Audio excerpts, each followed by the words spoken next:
श्रावण के महीने की पंचमी, कौन सी तिथि? पंचमी। चाहे वो शुक्ल पक्ष की हो, चाहे वो कृष्ण पक्ष की। श्रावण महीने की पंचमी के दिन शंकर भगवान पर जिस जिस परिवार के व्यक्ति का कांवड़ जल हमने बताया है आपको, जरूरी नहीं है कि डंडा बांधकर 2 कावड़ के जल के लोटे लेकर जाओ, आप अपने हाथ में भी 2 पात्र लेकर जा सकते हैं।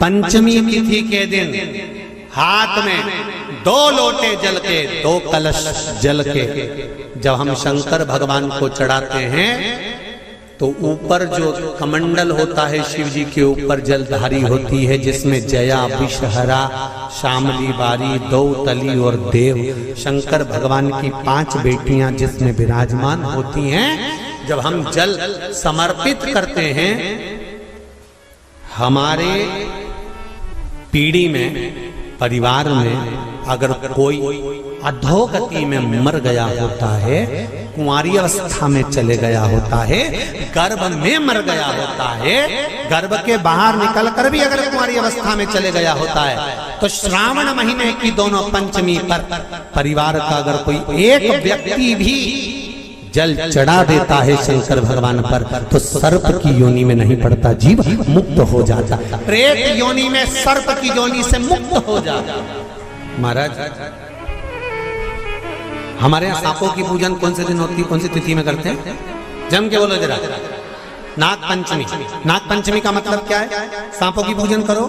नाग पंचमी का मतलब होता है शंकर जी के मंदिर में जाकर 1 लोटा जल समर्पित कर दो। उसका कारण क्या है कि हमारे परिवार में, हमारे कुटुंब में कोई 7 पीढ़ी के अंतर्गत भी अगर कोई जीव तड़प रहा होता है, पड़ा हुआ होता है, उसकी मुक्ति नहीं होती है, तो पंचमी का चढ़ा हुआ जल उस जीव को प्राप्त हो जाता है और वो जीव तर जाता है, उसका फिर जन्म नहीं होता, वो तर।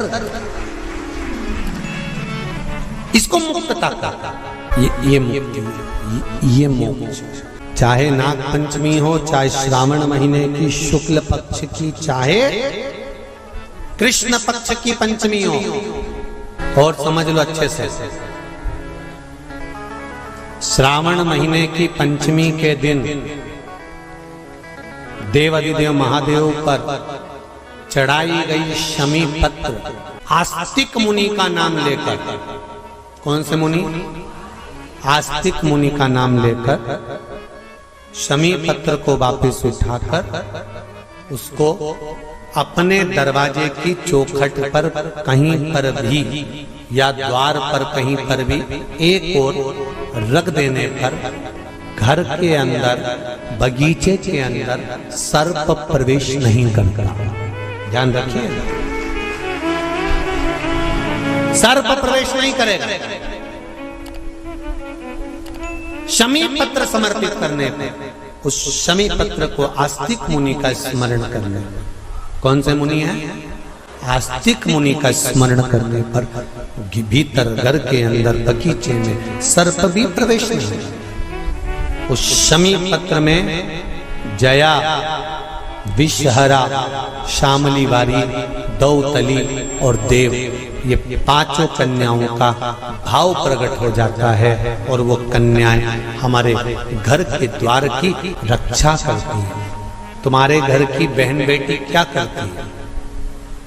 तुम्हारे घर की बहन बेटियां क्या करती हैं? घर में बहन बेटी आती हैं तो बद्दुआ देकर नहीं जाती। घर में कन्याएं रहती हैं, बद्दुआ नहीं देती। घर की बेटियां जब दरवाजा छोड़कर शादी कर वाले दिन, विदाई के दिन अगर जाती भी हैं, तो बेटियां हाथ में धान भरकर फेंक कर जाती हैं कि मेरा मायका खूब फले फूले, आगे बढ़े। छापे लगाकर चली जाती हैं कि हमने हमारी जीवन की सारी दौलत, जीवन का सारा सुख अपने मायके में दे दिया है। वो बेटियां होती हैं। तो जया, विषहरा, शामली बारी, दौतली, देव, ये उस घर में निवास करती हैं जिससे ये घर में हम रक्षा कर सकते।